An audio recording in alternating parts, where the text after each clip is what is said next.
గరుడ పురాణం ప్రకారం 16 భయంకరమైన నరకాలు. గరుడ పురాణంలో మొత్తం 14 లక్షల నరకాలను గురించి వివరించారు. కానీ ఇందులో విష్ణువు 16 నరకాలను గురించి చెబుతాడు. వాటి బాధను చెడు పనులు చేసిన వారి ఆత్మ ఎదుర్కోవలసి వస్తుంది. మరణం మారని సత్యం. దానిని ఎవరూ మార్చలేరు లేదా తప్పించలేరు. భూమిపై జన్మించిన జీవి మరణం ఖాయం. కానీ మరణం తర్వాత ఒక వ్యక్తి ఆత్మకు ఏమి జరుగుతుంది అనేది ఖచ్చితంగా అతను చేసిన పనులపై ఆధారపడి ఉంటుంది. అయినప్పటికీ ప్రజలు జీవించి ఉన్నప్పుడు ఈ విషయాలను అర్థం చేసుకోలేరు. చెడు పనులు చేస్తూనే ఉంటారు. జీవితంలో మంచి పనులు చేసే వ్యక్తి సంతోషకరమైన జీవితాన్ని గడుపుతాడని, మరణానంతరం స్వర్గాన్ని పొందుతాడని అంటారు.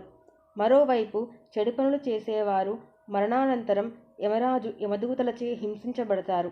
అలాంటి ఆత్మ కూడా నరకంలో బాధపడవలసి వస్తుంది.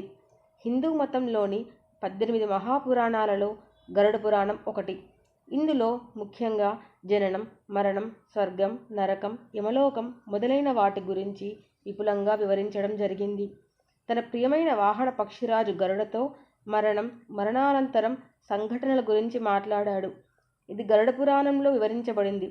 అయితే ఇందులో ఏ వ్యక్తి ఆత్మ వణికిపోతుందో తెలుసుకొని ఇలాంటి 16 భయంకరమైన నరకాలు చెప్పబడ్డాయి. తమ జీవితంలో ఎన్నో చెడ్డ పనులు చేసిన వారి ఆత్మలు ఈ నరకాల్లోకి వెళ్తాయి. ఈ 16 నరకాలలో విధించిన శిక్షల గురించి తెలుసుకుందాం.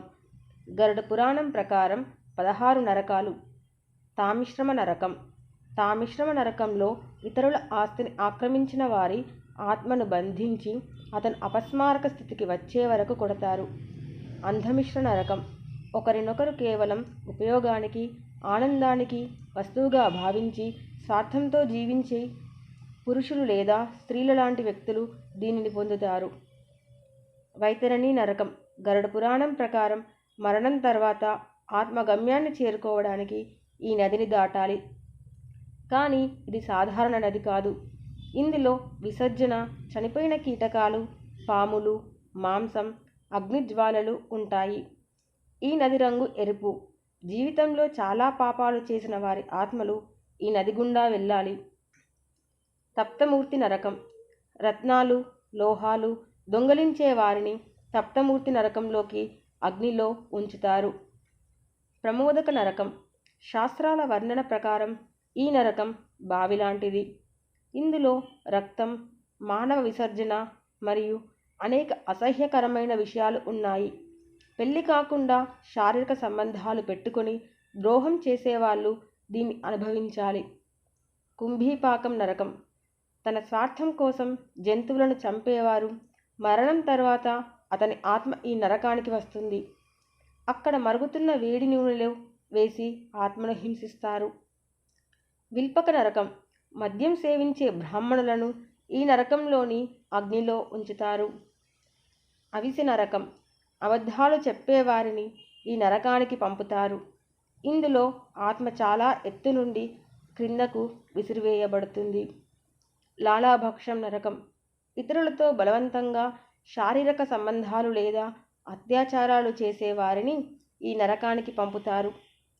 అసితపత్రం నరకం. బాధ్యతారహితంగా ఉండి కర్తవ్యాన్ని విస్మరించేవారు ఈ నరకాన్ని పొందుతారు. ఇక్కడ ఆత్మను కత్తితో పొడిచి జల్లెడ పట్టి హింసిస్తారు.